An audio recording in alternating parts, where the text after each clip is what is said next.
오늘 함께 읽은 요한복음 말씀 본문으로 해서 기적의 주인공이 되자 7번째 죽은 나사로를 살리심이라는 제목으로 함께 말씀 나누기를 원합니다.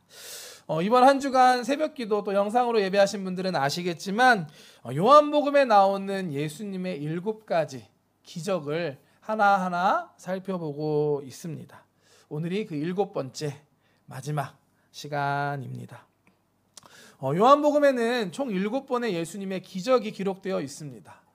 그렇다면 예수님이 7번밖에 기적을 행하시지 않은 걸까요? 아니겠죠. 수많은 기적과 놀라운 일들을 행하셨습니다.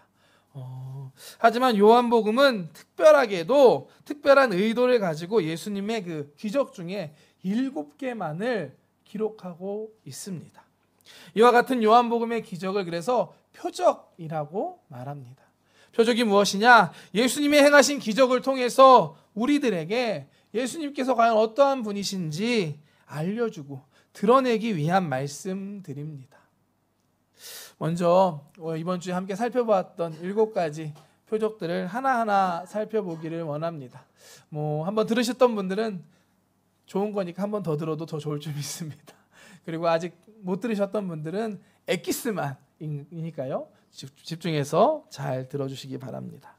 첫 번째 예수님의 표적은 무엇이었을까요? 가나의 혼인잔치에서 포도주가 떨어졌을 때 물로 포도주를 만드신, 물을 포도주로 변화시켜 주신 기적이었습니다. 예수님께서는 이와 같이 새롭게 하시고 새 일을 행하시는 분이심을 믿습니다. 죄인된 저와 여러분들을 십자가를 통해 구원해 주시고 하나님의 자녀, 구원받은 하나님의 자녀가 되게 해주셨습니다. 절망을 희망으로, 슬픔을 기쁨으로 변화시켜 주셨습니다. 믿으십니까? 오늘 이 자리 가운데도 우리 가운데 함께 하시고 역사하심을 믿습니다. 그 주님을 기대하며 예배하는 저와 여러분 되시길 축복합니다. 두 번째는 죽어가는 왕의 신하의 아들을 살려주셨습니다. 고쳐주셨습니다. 죽어가는 아들을 살리기 위해 이 아버지는 예수님께 찾아옵니다. 그런데 그에게 예수님께서 말씀하십니다. 가라, 내 아들이 살아있다. 이 말씀을 믿고 순종하고 돌아갔을 때 죽어가던 아들이 살아나는 놀라운 기적이 일어났습니다. 우리가 하나님 말씀을 들었으면 믿고 순종해야 합니다. 믿고 순종할 때 기적이 일어나고 기적의 주인공이 된다는 사실을 믿으시기를 축복합니다. 세 번째는 예수님께서 베데스다 연못에서 38년 동안 그곳에 있었던 병자를 치료해 주신 사건이었습니다. 이 베데스다 연못, 특별한 능력이 있는 신기한 연못이었습니다. 가끔 그곳에 천사가 하늘부터 내려와서 물이 움직이는데 그때 그 물 안에 가장 먼저 들어간 1등, 좀 치사하지 않나요? 딱 한 사람만 어떤 병에 걸렸든지 다 치료받을 수 있는 그러한 능력이 있는 연못이었습니다. 그런데 이 38년 동안 그곳에 있던 사람은 그동안 수없이 실패하고 좌절했던, 1등이 되지 못했던 그러한 사람이었습니다. 이런 38년 된 병자에게 예수님께서 찾아오십니다. 그가 예수님을 만났을 때 그 즉시 치료받는 놀라운 기적이 일어났습니다. 예수님을 만나면 기적이 일어납니다. 아멘이신가요? 오늘 이 자리가 예수님 만나는 자리가 되고 예수님 만나고 돌아가는 여러분 되시기를 축복합니다. 네 번째는 오병이어의 기적입니다. 잘 아시죠? 물고기 2마리와 떡 5개로 5,000명이 먹고 남은 게 12광줄이, 그야말로 우리의 상식과 과학을 초월하는 놀라운 기적이었습니다. 근데 이것이 어떻게 이루어졌나? 한 아이의 작은 도시락, 그걸 통해 그걸 주님께 드렸을 때 예수님께서 놀라운 일을 이루어 주셨습니다. 우리가 믿음으로 하나님께 우리의 작은 것들을 드리며 나아갈 때, 우리의 시간과 물질과 정성을 드리며 나아갈 때 하나님께서 여러분들을 통해 놀라운 기적을 이루실 줄 믿습니다. 주님께서 필요하다, 쓰시겠다 하실 때 아멘, 쓰시옵소서, 감사함으로 기쁨으로 내어드릴 수 있는 저와 여러분들 되시기를 축복합니다. 기적의 주인공이 되는 여러분 되시길 축복합니다. 5번째는 예수님께서 무리를 걸어오신 사건입니다. 한밤중에 폭풍우가 치는 갈릴리 바다를 제자들이 배를 타고 건너가고 있었습니다. 폭풍우 가운데 노를 젓고 지쳐가는 그들에게, 두려워하는 그들에게 예수님께서 멀리서 지켜보고 계셨고 그들을 위해서 밤에 그 갈릴리 바다를 걸어서 그들을 찾아오신 것입니다. 그리고 그들에게 말씀하십니다. 내니 두려워하지 말라. 오늘 예배하는 저와 여러분들 각자의 삶의 자리에서 최선을 다해서 믿음을 지키고 신앙을 지키며 살아가는 저와 여러분들을 하나님께서 지켜보고 계신다는 사실을, 주님께서 지켜보고 계신다는 사실을 믿으시기를 축복합니다. 우리와 함께해 주시고 내니 두려워하지 말라, 내니 두려워하지 말라 우리에게 말씀해 주실 줄 믿습니다. 여섯 번째는 날 때부터 맹인된 사람을 치료해 주신 기적이었습니다. 예수님의 제자들은 이 사람을 보면서 이렇게 얘기합니다. 이 사람의 이 질병이 이 사람 자신의 죄 때문입니까? 아니면 이의 부모의 죄 때문입니까? 제자들은 판단한 것입니다. 이 사람이 이렇게 절망적인 인생을 사는 것은 죄 때문이다. 부정적인 상황을 보면서 부정적으로 바라보고 있습니다. 하지만 예수님은 전혀 다르게 보십니다. 그를 바라보시면서 이 사람이 이런 것은 죄 때문이 아니라 이 사람을 통해 일하실 하나님의 역사를 드러내기 위한 것이다. 하나님께 영광 돌리기 위한 도구다 라고 말씀해 주십니다. 그리고 예수님께서는 이 맹인을 고쳐주시고 다시 보게 하십니다. 우리도 예수님을 통해 바라볼 때 지금의 문제와 어려움 때문에 좌절하는 것이 아니라 그걸 통해 하나님 일하실 것들을 바라볼 수 있게 될 줄 믿습니다. 주님의 눈으로 바라보는 저와 여러분 되시길 축복합니다. 지금의 그 상황보다 크신 하나님, 그 일을 통하여 더 놀라운 일을 행하실 주님을 바라보고 기도하며 나아가는 저와 여러분들 우리 긴쇼 성전 되기를 주님의 이름으로 축복합니다. 하나님께서 반드시 응답해 주시고 우리가 알지 못하는 크고 은밀한 일을 우리를 통해 행하실 줄 믿습니다. 여기까지가 지난주 어제까지 우리가 함께 나눴던 6가지의 표적이었습니다. 오늘은 이제 마지막으로 7번째 예수님의 표적을 함께 살펴보기 원하는데요. 유명한 이야기죠. 죽은 나사로를 다시 살리신 놀라운 기적입니다. 모든 인간은 한번 태어나면 죽을 수밖에 없습니다. 혹시 여기서 안 죽을 계획 없는 분 계신가요? 없으시죠? 때는 모르지만 각자의 때가 되면 누구나 죽게 되어 있습니다. 왜 그럴까요? 성경은 이것이 아담이 선악과를 따먹고 범죄함으로 인함이다 라고 말씀합니다. 선악과를 따먹고 범죄함으로 모든 인류는, 아담 이후로 모든 인류는 죽을 수밖에 없는 존재가 되었다라고 말씀합니다. 이 모든 것이 하나님의 말씀에 불순종했었던 죄의 결과였습니다. 창세기 2장 말씀 함께 볼까요? 창세기 2장 말씀입니다. 야훼 하나님이 그 사람에게 명하여 이르시되 동산 각종 나무의 열매는 내가 임의로 먹되 선악을 알게 하는 나무의 열매는 먹지 말라. 내가 먹는 날에는 반드시 죽으리라 하시니라.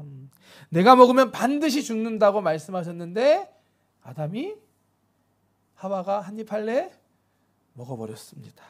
결국 범죄함으로 모든 인류는 하나님께 심판받고 죽을 수밖에 없는 존재가 된 것입니다. 그러므로 모든 사람은 죽음 앞에서 공평합니다. 평등합니다. 아무리 돈이 많아도 똑똑해도 권력이 있어도 잘생겨도 지금 건강해 보여도 죽을 수밖에 없는 존재가 인간입니다. 애플의 전 CEO, 아이폰을 만든 스티브 잡스 아시나요?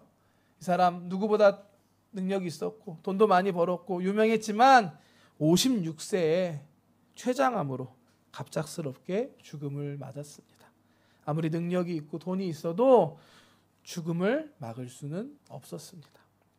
중국의 고대 진시 황제부터 인류는 영원히 살기 위한 영생을 꿈꿨지만 죽음은 인간이 정복할 수 없는 것입니다. 그런데 오늘 말씀에 놀라운 것은 예수님께서 이 죽은 나사로를 다시 살리십니다. 하나님의 놀라운 기적입니다. 근데 재밌는 것이 오늘 말씀을 보면 요한복음 11장 말씀을 처음부터 잘 살펴보면 이 모든 것이 예수님의 계획과 의도 안에 이루어졌다라는 것을 우리는 발견할 수가 있습니다. 11장 1절에서 3절까지 말씀 한번 볼까요? 읽겠습니다. 어떤 병자가 있으니 이는 마리아와 그 자매 마르다의 마을 베다니에 사는 나사로라. 이 마리아는 향유를 주께 붓고 머리털로 주의 발을 닦던 자요 병든 나사로는 그의 오라버니더라. 이에 그 누이들이 예수께 사람을 보내어 이르되 주여 보시옵소서 사랑하시는 자가 병들었나이다 하니. 아멘. 마리아와 마르다 그리고 오빠 나사로 한 남매였습니다. 이들은 이전부터 예수님을 알고 있었고 예수님께 은혜를 입었고 예수님의 사랑을 받았던 사람들이었습니다. 그런데 어느 날 이 오빠 나사로가 병에 걸리고 죽어가기 시작합니다. 예수님과 이 남매는, 이 가족들은 함께 가깝게 지냈습니다. 예루살렘에 오실 때면 바로 옆에 있는 베다니에 들러서 이들과 함께 하시고 교제하시곤 하셨습니다. 그런데 지금 그 사랑하는 나사로가 죽을 병에 걸린 것입니다. 이에 마리아와 마르다는 예수님께 사람을 보내서 이 소식을 전합니다.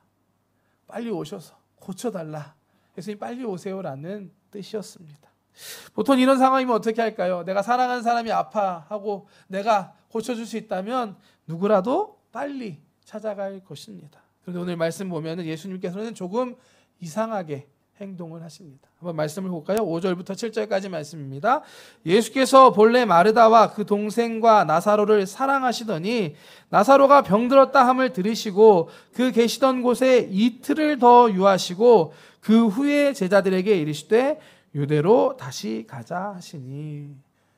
예수님께서도 이들을 사랑하셨습니다. 나사로가 죽었다 병들었다는 이야기를 들었음에도 불구하고 바로 가시지 않고 이틀을 그곳에서 더 유하신 후에 제자들과 함께 가셨습니다. 지금 죽어가고 있다고 하는데도 예수님께서는 그 이틀을 그곳에서 더 기다리셨던 것입니다. 왜 그러셨을까요? 어떻게 본다면 이것은 예수님께서 나사로가 죽기를 기다리신 것이라고도 볼 수 있습니다. 죽은 나사로를 다시 살리시기 위해, 그걸 통해 하나님의 능력을 보이시고 어떠한 계획과 의도가 있다는 것을 알 수 있는 말씀입니다. 그렇다면 예수님께서 왜 이렇게 하셨을까요? 마리아와 마르다에게 슬픔을 주기 위해서? 아닐 거라고 믿습니다. 예수님께 이렇게 하신 첫 번째 이유는 하나님께 영광을 돌리고 또한 예수님도 영광을 받으시기 위한 것이었습니다. 4절 말씀 한번 볼까요? 4절입니다. 예수께서 들으시고 이르시되 이 병은 죽을 병이 아니라 하나님의 영광을 위함이요 하나님의 아들이 이로 말미암아 영광을 받게 하려 함이다 하시더라. 아멘. 예수님께서는 나사로를 통해서 하나님께서 영광 받으실 것을 아셨습니다. 죽은 나사로가 다시 살아났을 때 하나님이 영광 받으시고 하나님의 아들이신 예수님께서 영광 받으실 것을 아셨기 때문에 이와 같이 하신 것입니다. 또한 두 번째로 이 죽은 자를 다시 살리시는 예수님의 능력을 통해서 예수님의 제자들에게 예수님에게 부활의 능력이 있음을 믿게 하기 위한 목적이 있었습니다. 14절 15절 말씀 함께 보겠습니다. 이에 예수께서 밝히 이르시되 나사로가 죽었느니라. 내가 거기 있지 아니한 것을 너희를 위하여 기뻐하노니 이는 너희로 믿게 하려 함이라. 그러나 그에게로 가자 하시니.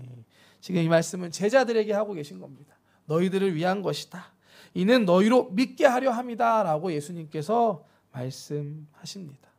이때는 이제 예수님께서 십자가에 달리시기 얼마 남지 않은 시기였습니다. 이미 예수님께서는 제자들에게 앞으로 예루살렘에 가면 내가 잡혀서 십자가에서 죽고 3일 만에 살아날 것이다. 이 모든 것들을 이야기해 준 상황이었습니다. 하지만 예수님의 제자들은 예수님의 말씀을 제대로 이해하지도 못했고 믿지도 못하고 있었습니다. 그런 제자들에게 예수님께서는 나사로를 통해서 죽었던 나사로가 다시 살아나는 역사를 통해서 예수님에게 부활의 능력이 있음을, 생명의 능력이 있음을 믿게 하려 하셨던 것입니다. 우리도 살다 보면 어려운 상황을 만날 때가 있습니다. 생각지도 않은 고난과 문제들을 만날 때가 있습니다. 죽음과 같이 내 힘으로는 도저히 어찌할 수 없는 어려운 일을 만날 때가 있습니다. 하지만 그때가 우리가 하나님의 능력을 경험할 때인 줄 믿습니다. 결국 하나님께서 영광 받으시고 그 일을 통하여 우리의 믿음을 자라게 해주심을 믿습니다. 제가 몇 번 설명드렸던 것 같은데 인생 그래프 여러분 그려보신 적 있으신가요? 인생 그래프가 뭐냐면 자신의 인생을 왼쪽부터 오른쪽까지 쭉 이렇게 나이대로 갑니다. 그러면서 자기가 생각했을 때 좋았을 때는 위로 올라가고요. 좀 힘들고 어려운 일이 있을 때는 밑으로 내려갑니다. 그래서 이렇게 쭉 다 그려보다 보면 내 인생을 한눈에 이렇게 돌아볼 수 있는 이게 바로 인생 그래프입니다. 제 인생 그래프를 보면 세 번의 깊은 계곡이 골짜기가 이렇게 있습니다. 하나는 중고등학교 때였고요. 또 하나는 20대 후반에 군대에 있을 때였고, 또 하나는 제가 일본 와서 2년차 선교 사역할 때였습니다. 뭐 다 얘기하려면 오늘 밤을 새야 되기 때문에 사실 돌아보면 하나같이 다 힘들고 어려웠습니다. 다시 가겠냐? 절대 가고 싶지 않습니다. 하지만 인정할 수밖에 없는 것은 사실 그 시기가 제가 하나님을 더 깊게 만나고 경험했던 시기라는 사실입니다. 하나님을 더 알게 됐고 또 제 믿음이 더 자라는, 제 믿음이 더 성숙할 수 있는 시간들이었습니다. 지금 고난의 순간을 지나는 분들 계십니까? 우리가 고난을 통해서 하나님을 찾고 하나님 앞에 나아갈 때, 하나님께 기도하며 나아갈 때 하나님의 놀라운 역사를 경험하게 되는 기회가 될 줄 믿습니다. 고난을 통해서 하나님께서 영광 받으시고 우리의 믿음이 성장하는 발판이 된다는 사실을 믿으시기를 주님의 이름으로 축복합니다. 아멘. 결국 예수님께서는 이제 베다니로 가시는데, 베다니에 도착하셨을 때는 이미 나사로는 죽은 상황이었습니다. 죽은 지 나흘이나 지난 그러한 상황이었습니다. 뒤늦게 오신 예수님에게 나사로의 누이 마르다가 이렇게 이야기합니다. 21절 말씀 보겠습니다. 마르다가 내 예수께 여짜오되 주께서 여기 계셨더라면 내 오라버니가 죽지 아니하셨겠나이다. 그러나 나는 이제라도 주께서 무엇이든지 하나님께 구하시는 것을 하나님이 주실 줄을 아나이다. 아멘. 너무 늦게 오신 예수님을 원망하는 인간적인 마르다의 마음이 드러납니다. 예수님 여기 계셨으면 우리 오빠가 죽지 않았을 텐데 왜 이렇게 늦게 오셨어요? 라는 그 마르다의 마음이 느껴집니다. 하지만 후의 말을 통하여서 마르다에게 아직 믿음이 있다는 것을 우리는 알 수 있습니다. 예수님께서 마르다에게 말씀하십니다. 23절 말씀입니다. 예수께서 이르시되 내 오라비가 다시 살아나리라. 아멘. 놀라운 말씀입니다. 죽었는데, 죽어서 4일이나 지났고 이미 무덤에 있는 오빠가 다시 살아날 것이다 라고 예수님 말씀하신 겁니다. 마르다는 처음에는 예수님의 이 말씀을 잘 이해하지 못합니다. 어떻게 얘기하냐면 지금이 아니라 마지막 때에 모든 죽은 자들이 부활할 때 다시 살아날 것, 다시 살아나서 천국 갈 것을 압니다 라고 믿음의 고백을 합니다. 이 믿음도 귀한 믿음인 줄 믿습니다. 하지만 예수님께서 말씀하신 것은 이것이 아니었습니다. 25절부터 말씀 보겠습니다. 예수께서 이르시되 나는 부활이요 생명이니 나를 믿는 자는 죽어도 살겠고 무릇 살아서 나를 믿는 자는 영원히 죽지 아니하리니 이것을 내가 믿느냐. 예수님 말씀하십니다. 내가 부활이고 생명이다. 나를 믿는 자는 죽어도 다시 살겠다. 이것을 내가 믿느냐. 여러분 믿으시나요? 여러분 믿으시나요? 우리 예수님께서 우리의 부활이시고 생명임을 믿습니다. 그러므로 누구든지 예수님을 믿으면 구원을 받고 영생을 얻게 됩니다. 예수님께서 우리를 대신해서 십자가에서 죽으시고 다시 부활하심으로 모든 죄와 사망의 권세를 깨뜨리시고 이기셨습니다. 이 예수님의 부활의 능력을 우리가 믿으며 나아가기를 소망합니다. 마르다가 고백하죠. 27절 말씀입니다. 이르되 주여 그러하외다. 주는 그리스도시요 세상에 오시는 하나님의 아들이신 줄을 내가 믿나이다. 마르다의 신앙의 고백이었습니다. 믿음의 고백이었습니다. 마르다와 같이 고난의 상황에서도 절망의 상황에서도 우리를 구원하신 주는 그리스도시며 살아계신 하나님의 아들이십니다 라고 고백하며 그 예수님을 믿음으로 나아가는 저와 여러분들 되시기를 주님의 이름으로 축복합니다. 힘들수록 어려울수록 답답할수록 우리에게 이 믿음이 더 있어야만 합니다. 기도할 때 주님께서 우리에게 믿음을 더하실 줄 믿습니다. 예수님께서는 이제 나사로가 있는 무덤으로 함께 가자라고 말씀합니다. 그리고 무덤을 막고 있던 돌을 옮겨 놓으라라고 말씀하십니다. 근데 아직도 마르다는 주저합니다. 그러자 예수님께서는 다시 한번 내가 믿을 때 하나님의 영광을 볼 것이다 라고 말씀하십니다.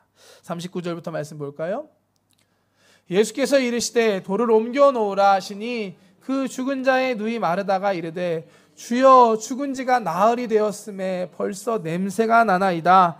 예수께서 이르시되 내 말이 내가 믿으면 하나님의 영광을 보리라 하지 아니하였느냐 하시니. 아멘. 내가 믿으면 하나님의 영광을 보리라. 예수님께서 우리에게 무언가를 요구하시고 새로운 일을 하실 때가 있습니다. 때로는 그것이 우리에게 너무 벅차고 힘들게 느껴질 때가 있습니다. 그때 우리에게 필요한 것은 믿음입니다. 믿음으로 순종하며 나아갈 때, 믿을 때 하나님의 영광을 보는 저와 여러분이 될 줄 믿습니다. 이와 같은 믿음이 저와 여러분들에게 있으시기를 축복합니다.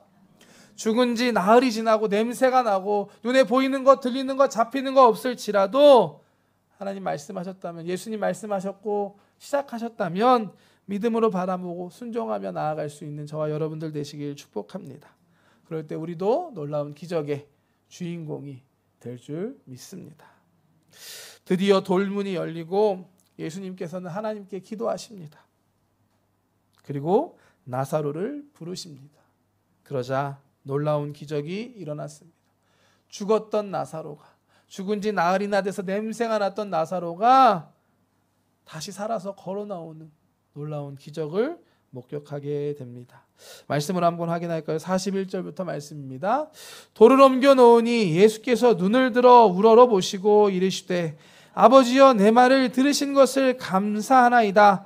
항상 내 말을 들으시는 줄을 내가 알았나이다. 그러나 이 말씀 하옵는 것은 둘러선 무리를 위함이니 곧 아버지께서 나를 보내신 것을 그들로 믿게 하려 함이니이다. 이 말씀을 하시고 큰 소리로 나사로야 나오라 부르시니 죽은 자가 수족을 배로 동인 채로 나오는데 그 얼굴은 수건에 쌓였더라. 예수께서 이르시되 풀어놓아 다니게 하라 하시니라. 아멘. 이것이 바로 예수님의 7번째 표적이었습니다. 예수님께서 죽은 나사로를 다시 살리신 놀라운 기적이었습니다. 우리는 이 사건을 통해서, 이 표적을 통해서 예수님이 어떠하신 분인지를 다시 알 수 있습니다. 예수님은 살아계신 하나님의 아들이십니다. 죽은 자도 다시 살리시는 능력의 하나님이심을 믿으시길 축복합니다. 사망 권세 이기시고 죽음을 이기신 부활과 생명의 주님이십니다. 십자가에서 저와 여러분들을 대신하여 우리의 죄를 대신하여서 죽으심으로 우리를 구원해 주시고 부활하심으로 영원한 생명을 우리에게 주신 구세주 우리 예수님이십니다. 예수님을 잘 믿으시기를 주님의 이름으로 축복합니다.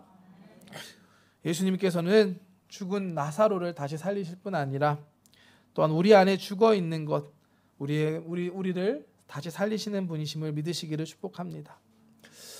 여러분 어떠신가요? 여러분들의 모습을 좀 돌아보기를 원합니다. 여러분 안에, 여러분들 삶 안에 지금 죽어가고 있는 것이 혹시 있진 않으신가요? 개인적으로 지난 한 달 참 감사한 시간을 보냈습니다. 다니엘 기도회와 또한 특별 금식 기도회를 하면서 하나님께서 제 안에 많은 것들을 만져주시고 새롭게 해주셨습니다. 보시기에 좀 달라졌나요? 네, 이 두 개가 담기기 시작했습니다. 할렐루야. 껍데기뿐만이 아니라 제 안에 제 마음과 생각과 많은 것들을 고쳐주시고 죽어가던 것들, 아니 죽어져 있던 것들을 다시 살게 해주셨습니다. 감사하게도 기도를 통해 많은 것들을 깨닫게 해주셨는데요. 어려운 상황에서 낙심하고 포기하고 있던 저를 다시 회복시켜 주셨고 일본 선교사로 또 목사로 하나님이 주신 사명과 비전을 이뤄가고 있던 저를 다시 회복하게 해주셨습니다. 다시 은혜를 주시고 사명과 비전이 다시 살아나게 해주셨습니다. 기도하면서 느껴진 안타까웠던 것은 저뿐만 아니라 많은 성도님들이 저처럼 어려운 상황과 형편 속에 무너져 있구나, 힘들어하고 계시는 것들이 느껴졌습니다. 하나님께서 다시 살려주실 줄 믿습니다. 나사로를 살리신 그 하나님께서 저를 회복시켜 주신 것처럼 우리 귀한 성도님들 기도하며 나아갈 때 회복시켜 주시고 고쳐주시고 새롭게 하실 줄 믿습니다. 오늘 나사로를 살리신 예수님을 믿음으로 기도하며 나아갑시다.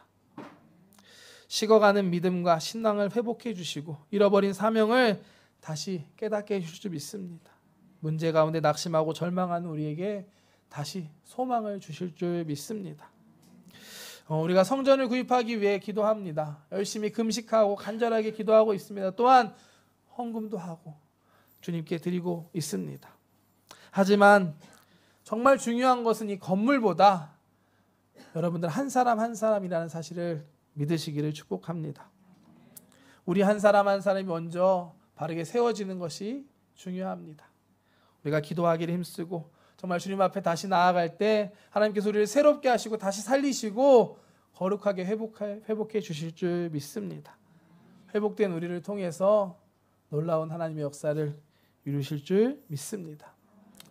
계속해서 함께 기도하며 나아가기를 원합니다. 특별 기도가 끝났다고 해서 기도하는 것이 아니라 새벽에 또 각자 구역 모임에 각자 기도의 시간에 기도해 주시기를 바랍니다. 우리 한 사람 한 사람 우리 안에 죽어져 가던 것이 다시 살아나게 하여 주시옵소서. 하나님 향한 믿음이 회복되고 나를 향한 하나님의 비전과 사명을 다시 깨닫고 회복할 수 있게 해 주시옵소서. 죽어가던 우리 공동체가 다시 살아나게 하시고 함께 다시 살아나는 우리 김익조 성전이 되게 해 주시옵소서. 기도하는 저와 여러분들 되기를 축복합니다. 우리가 믿음으로 기도할 때 부활과 생명 되시는 예수님께서 우리를 다시 회복시키시고 다시 살리시고 다시 살아난 우리를 통해서 우리 김익조 성전을 통해서 놀라운 일, 위대한 일을 이루어 가실 줄 믿습니다. 이 땅에 죽어가는 수많은 영혼들이 우리로부터 넘쳐 흘러나오는 예수님의 생명의 능력으로 다시 살아나고 회복될 줄 믿습니다. 이와 같은 비전을 함께 바라보며 나아가는 저와 여러분들 되시기를 주님의 이름으로 축복합니다. 축복합니다. 기도하겠습니다. 사랑의 하나님 감사합니다. 정말로 너무나 감사합니다. 오늘 말씀에 죽은 나사로를 살리신 예수님을 우리가 함께 말씀을 통하여 보았습니다. 주님께서 부활과 생명이심을 믿습니다. 하나님 아시죠? 우리의 모습을, 우리의 연약한 모습을, 무너져 있는 모습을 주님이 아시지요. 하나님 우리도 회복이 필요합니다. 다시 살아나게 하여 주시옵소서. 너희가 믿을 때 하나님의 영광을 보겠다 하신 주님 믿습니다. 우리 주님께서 우리를 새롭게 하시고 다시 회복시켜 주실 줄 믿습니다. 우리를 통해 이루실 것들을 기대합니다. 주님 도와주시고 기도하는 지금 이 시간 우리 한 사람 한 사람 심령 가운데 오셔서 만져주시고 고쳐주시고 회복시켜 주시옵소서. 감사드리며 예수님의 이름으로 기도합니다.